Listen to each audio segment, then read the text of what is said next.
Chapter 27. An Afternoon at the Stone House. "Where are you going all dressed up, Anne?" Davy wanted to know. "You look bully in that dress."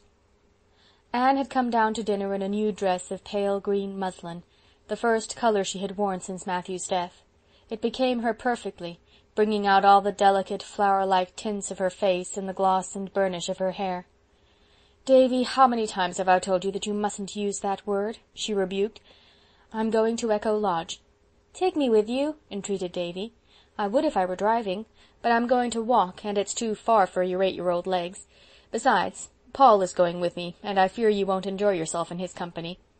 "Oh, I like Paul lots better than I did," said Davy, beginning to make fearful inroads into his pudding. "Since I've got pretty good myself, I don't mind his being gooder so much. If I can keep on, I'll catch up with him some day, both in legs and goodness. 'Sides, Paul's real nice to us second primer boys in school. He won't let the other big boys meddle with us, and he shows us lots of games." "How came Paul to fall into the brook at noon hour yesterday?" asked Anne. "I met him on the playground, such a dripping figure that I sent him promptly home for clothes without waiting to find out what had happened." "Well, it was partly his accident," explained Davy. "He stuck his head in on purpose, but the rest of him fell in accidentally. We was all down at the brook, and Prillie Rogerson got mad at Paul about something. She's awful mean and horrid anyway, if she is pretty, and said that his grandmother put his hair up in curl rags every night. Paul wouldn't have minded what she said, I guess, but Gracie Andrews laughed, and Paul got awful red, 'cause Gracie's his girl, you know. He's clean gone on her, brings her flowers and carries her books as far as the shore road. He got as red as a beet and said his grandmother didn't do any such thing, and his hair was born curly, and then he laid down on the bank and stuck his head right into the spring to show them. Oh, it wasn't the spring we drink out of," seeing a horrified look on Marilla's face. "It was the little one lower down. But the bank's awful slippy, and Paul went right in. I tell you, he made a bully splash. Oh, Anne, I didn't mean to say that. It just slipped out before I thought. He made a splendid splash. But he looked so funny when he crawled out, all wet and muddy. The girls laughed more'n ever, but Gracie didn't laugh. She looked sorry. Gracie's a nice girl, but she's got a snub nose. When I get big enough to have a girl, I won't have one with a snub nose. I'll pick one with a pretty nose like yours, Anne." "A boy who makes such a mess of syrup all over his face when he is eating his pudding will never get a girl to look at him," said Marilla severely. "But I'll wash my face before I go courting," protested Davy, trying to improve matters by rubbing the back of his hand over the smears. "And I'll wash behind my ears, too, without being told. I remembered to this morning, Marilla. I don't forget half as often as I did. But," and Davy sighed, "there's so many corners about a fellow that it's awful hard to remember them all. Well, if I can't go to Miss Lavendar's, I'll go over and see Mrs. Harrison. Mrs. Harrison's an awful nice woman, I tell you. She keeps a jar of cookies in her pantry a purpose for little boys, and she always gives me the scrapings out of a pan she's mixed up a plum cake in. A good many plums stick to the sides, you see. Mr. Harrison was always a nice man, but he's twice as nice since he got married over again. I guess getting married makes folks nicer. Why don't you get married, Marilla? I want to know." Marilla's state of single blessedness had never been a sore point with her, so she answered amiably, with an exchange of significant looks with Anne, that she supposed it was because nobody would have her. "But maybe you never asked anybody to have you," protested Davy. "Oh, Davy," said Dora primly, shocked into speaking without being spoken to, "it's the men that have to do the asking." "I don't know why they have to do it always," grumbled Davy. "Seems to me everything's put on the men in this world. Can I have some more pudding, Marilla?" "You've had as much as was good for you," said Marilla, but she gave him a moderate second helping. "I wish people could live on pudding. Why can't they, Marilla? I want to know." "Because they'd soon get tired of it." "I'd like to try that for myself," said skeptical Davy, "but I guess it's better to have pudding only on fish and company days than none at all. They never have any at Milty Boulter's. Milty says when company comes his mother gives them cheese and cuts it herself, one little bit apiece and one over for manners." "If Milty Boulter talks like that about his mother, at least you needn't repeat it," said Marilla severely. "Bless my soul." Davy had picked up this expression from Mr. Harrison, and used it with great gusto. "Milty meant it as a compliment. He's awful proud of his mother, 'cause folks say she could scratch a living on a rock." "I suppose them pesky hens are in my pansy beds again," said Marilla, rising and going out hurriedly. The slandered hens were nowhere near the pansy bed, and Marilla did not even glance at it. Instead, she sat down on the cellar hatch and laughed until she was ashamed of herself. When Anne and Paul reached the stone house that afternoon, they found Miss Lavendar and Charlotta the Fourth in the garden, weeding, raking, clipping, and trimming as if for dear life.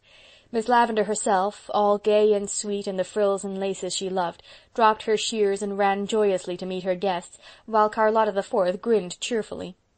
"Welcome, Anne! I thought you'd come today. You belong to the afternoon, so it brought you. Things that belong together are sure to come together. What a lot of trouble that would save some people if only they knew it. But they don't, and so they waste beautiful energy moving heaven and earth to bring things together that don't belong. And you, Paul, why, you've grown! You're half a head taller than when you were here before." "Yes, I've begun to grow like pigweed in the night, as Mrs. Lynde says," said Paul in frank delight over the fact. "Grandma says it's the porridge taking effect at last. Perhaps it is. Goodness knows," Paul sighed deeply, "I've eaten enough to make anyone grow. I do hope, now that I've begun, I'll keep on till I'm as tall as father. He is 6 feet, you know, Miss Lavendar." Yes, Miss Lavendar did know. The flush on her pretty cheeks deepened a little. She took Paul's hand on one side and Anne's on the other, and walked to the house in silence. "Is it a good day for the echoes, Miss Lavendar?" queried Paul anxiously. The day of his first visit had been too windy for echoes, and Paul had been much disappointed. "Yes, just the best kind of a day," answered Miss Lavendar, rousing herself from her reverie. "But first we are all going to have something to eat. I know you two folks didn't walk all the way back here through those beech woods without getting hungry, and Charlotta the Fourth and I can eat any hour of the day. We have such obliging appetites. So we'll just make a raid on the pantry. Fortunately, it's lovely and full. I had a presentiment that I was going to have company today, and Charlotta the Fourth and I prepared." "I think you're one of the people who always have nice things in their pantry," declared Paul. "Grandma's like that too, but she doesn't approve of snacks between meals. I wonder," he added meditatively, "if I ought to eat them away from home, when I know she doesn't approve." "Oh, I don't think she would disapprove after you've had a long walk. That makes a difference," said Miss Lavendar, exchanging amused glances with Anne over Paul's brown curls. "I suppose that snacks are extremely unwholesome. That is why we have them so often at Echo Lodge. We, Charlotta the Fourth and I, live in defiance of every known law of diet. We eat all sorts of indigestible things whenever we happen to think of it, by day or night, and we flourish like green bay trees. We are always intending to reform. When we read any article in a paper warning us against something we like, we cut it out and pin it up on the kitchen wall so that we'll remember it, but we never can somehow, until after we've gone and eaten that very thing. Nothing has ever killed us yet, but Charlotta the Fourth has been known to have bad dreams after we had eaten doughnuts and mince pie and fruitcake before we went to bed. Grandma lets me have a glass of milk and a slice of bread and butter before I go to bed, and on Sunday nights she puts jam on the bread," said Paul, "so I'm always glad when it's Sunday night, for more reasons than one. Sunday is a very long day on the shore road. Grandma says it's all too short for her, and that father never found Sundays tiresome when he was a little boy. It wouldn't seem so long if I could talk to my rock people, but I never do that because Grandma doesn't approve of it on Sundays.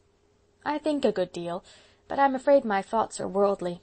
Grandma says we should never think anything but religious thoughts on Sundays. But teacher here said once that every really beautiful thought was religious, no matter what it was about, or what day we thought it on. But I feel sure Grandma thinks that sermons and Sunday school lessons are the only things you can think truly religious thoughts about. And when it comes to a difference of opinion between Grandma and teacher, I don't know what to do.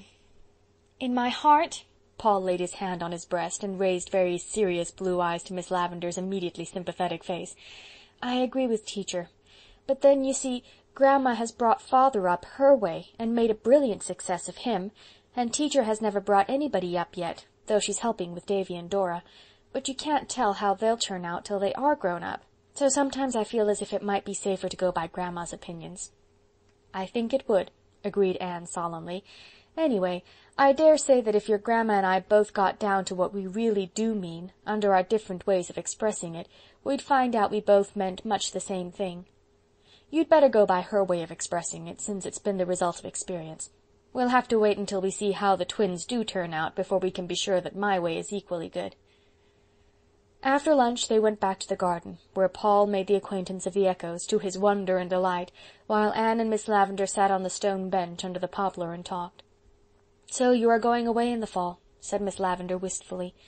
"I ought to be glad for your sake, Anne, but I'm horribly, selfishly sorry. I shall miss you so much.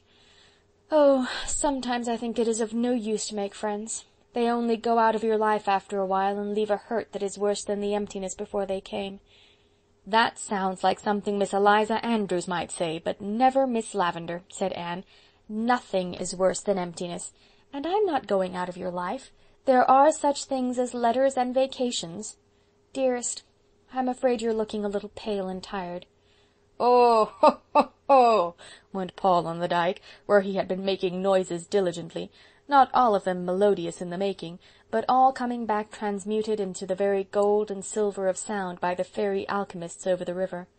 Miss Lavendar made an impatient movement with her pretty hands. "I'm just tired of everything, even of the echoes. There is nothing in my life but echoes. Echoes of lost hopes and dreams and joys. They're beautiful and mocking. Oh, Anne, it's horrid of me to talk like this when I have company. It's just that I'm getting old, and it doesn't agree with me. I know I'll be fearfully cranky by the time I'm 60, but perhaps all I need is a course of blue pills." At this moment Charlotta the Fourth, who had disappeared after lunch, returned, and announced that the northeast corner of Mr. John Kimball's pasture was red with early strawberries, and wouldn't Miss Shirley like to go and pick some? "Early strawberries for tea!" exclaimed Miss Lavendar. "Oh, I'm not so old as I thought, and I don't need a single blue pill. Girls, when you come back with your strawberries, we'll have tea out here under the silver poplar. I'll have it all ready for you with home-grown cream." Anne and Charlotta the Fourth accordingly betook themselves back to Mr. Kimball's pasture, a green, remote place where the air was as soft as velvet and fragrant as a bed of violets and golden as amber. "Oh, isn't it sweet and fresh back here?" breathed Anne. "I just feel as if I were drinking in the sunshine." "Yes, ma'am, so do I. That's just exactly how I feel too, ma'am," agreed Charlotta the Fourth, who would have said precisely the same thing if Anne had remarked that she felt like a pelican of the wilderness. Always after Anne had visited Echo Lodge, Charlotta the Fourth mounted to her little room over the kitchen, and tried before her looking-glass to speak and look and move like Anne. Charlotta could never flatter herself that she quite succeeded, but practice makes perfect, as Charlotta had learned at school, and she fondly hoped that in time she might catch the trick of that dainty uplift of chin, that quick, starry outflashing of eyes, that fashion of walking as if you were a bough swaying in the wind. It seemed so easy when you watched Anne. Charlotta the Fourth admired Anne wholeheartedly. It was not that she thought her so very handsome.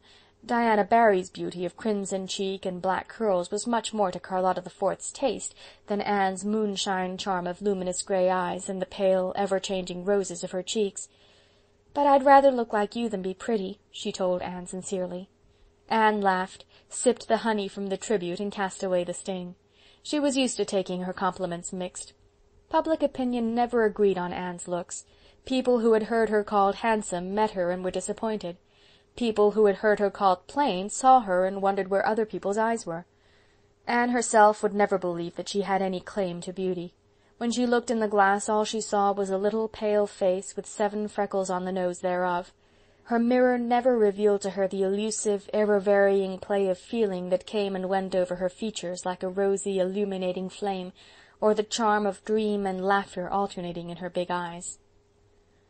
While Anne was not beautiful in any strictly defined sense of the word, she possessed a certain evasive charm and distinction of appearance that left beholders with a pleasurable sense of satisfaction in that softly rounded girlhood of hers, with all its strongly felt potentialities.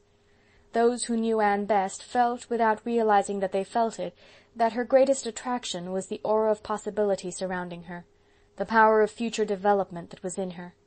She seemed to walk in an atmosphere of things about to happen. As they picked, Charlotta the Fourth confided to Anne her fears regarding Miss Lavendar.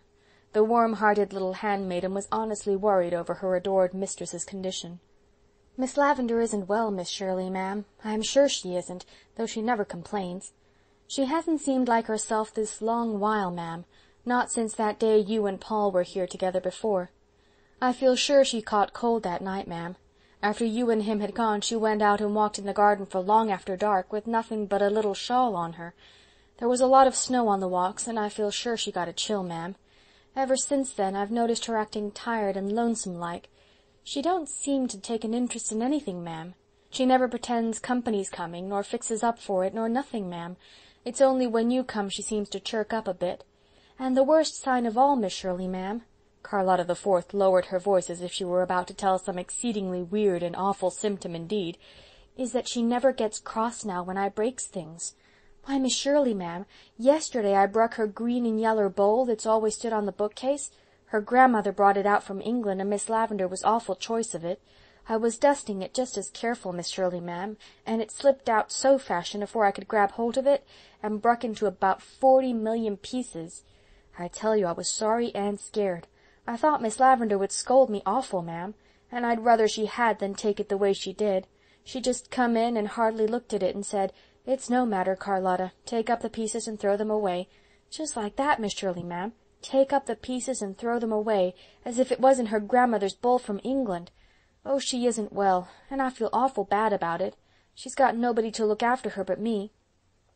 Carlotta the Fourth's eyes brimmed up with tears. Anne patted the little brown paw holding the cracked pink cup sympathetically. "I think Miss Lavendar needs a change, Carlotta. She stays here alone too much. Can't we induce her to go away for a little trip?" Carlotta shook her head with its rampant bows disconsolately. "I don't think so, Miss Shirley, ma'am. Miss Lavendar hates visiting. She's only got 3 relations she ever visits, and she says she just goes to see them as a family duty. Last time when she come home she said she wasn't going to visit for family duty no more. 'I've come home in love with loneliness, Carlotta,' she says to me, 'and I never want to stray from my own vine and fig tree again. My relations try so hard to make an old lady of me, and it has a bad effect on me. Just like that, Miss Shirley, ma'am, it has a very bad effect on me. So I don't think it would do any good to coax her to go visiting." "We must see what can be done," said Anne decidedly, as she put the last possible berry in her pink cup. "Just as soon as I have my vacation I'll come through and spend a whole week with you. We'll have a picnic every day and pretend all sorts of interesting things, and see if we can't cheer Miss Lavendar up." "That will be the very thing, Miss Shirley, ma'am," exclaimed Carlotta the Fourth in rapture. She was glad for Miss Lavendar's sake, and for her own, too. With a whole week in which to study Anne constantly, she would surely be able to learn how to move and behave like her. When the girls got back to Echo Lodge, they found that Miss Lavendar and Paul had carried the little square table out of the kitchen to the garden, and had everything ready for tea. Nothing ever tasted so delicious as those strawberries and cream, eaten under a great blue sky all curdled over with fluffy little white clouds, and in the long shadows of the wood with its lispings and its murmurings. After tea, Anne helped Carlotta wash the dishes in the kitchen, while Miss Lavendar sat on the stone bench with Paul and heard all about his rock people. She was a good listener, this sweet Miss Lavendar, but just at the last it struck Paul that she had suddenly lost interest in the twin sailors. "Miss Lavendar, why do you look at me like that?" he asked gravely. "How do I look, Paul?" "Just as if you were looking through me at somebody I put you in mind of," said Paul, who had such occasional flashes of uncanny insight that it wasn't quite safe to have secrets when he was about. "You do put me in mind of somebody I knew long ago," said Miss Lavendar dreamily. "When you were young?" "Yes, when I was young. Do I seem very old to you, Paul?" "Do you know, I can't make up my mind about that," said Paul confidentially. "Your hair looks old. I never knew a young person with white hair. But your eyes are as young as my beautiful teacher's when you laugh. I tell you what, Miss Lavendar," Paul's voice and face were as solemn as a judge's, "I think you would make a splendid mother. You have just the right look in your eyes, the look my little mother always had. I think it's a pity you haven't any boys of your own." "I have a little dream boy, Paul." "Oh, have you really? How old is he?" "About your age, I think. He ought to be older because I dreamed him long before you were born, but I'll never let him get any older than 11 or 12, because if he did, some day he might grow up altogether, and then I'd lose him." "I know," nodded Paul. "That's the beauty of dream people. They stay any age you want them. You and my beautiful teacher and me myself are the only folks in the world that I know of that have dream people. Isn't it funny and nice we should all know each other? But I guess that kind of people always find each other out. Grandma never has dream people, and Mary Jo thinks I'm wrong in the upper story because I have them, but I think it's splendid to have them. You know, Miss Lavendar. Tell me all about your little dream boy." "He has blue eyes and curly hair. He steals in and wakens me with a kiss every morning. Then all day he plays here in the garden, and I play with him. Such games as we have! We run races and talk with the echoes, and I tell him stories. And when twilight comes—" "I know," interrupted Paul eagerly. "He comes and sits beside you, so. because of course at 12 he'd be too big to climb into your lap, and lays his head on your shoulder, so, and you put your arms about him and hold him tight, tight, and rest your cheek on his head. Yes, that's the very way. Oh, you do know, Miss Lavendar." Anne found the two of them there when she came out of the stone house, and something in Miss Lavendar's face made her hate to disturb them. "I'm afraid we must go, Paul, if we want to get home before dark. Miss Lavendar, I'm going to invite myself to Echo Lodge for a whole week pretty soon." "If you come for a week, I'll keep you for 2, threatened Miss Lavendar. Chapter 27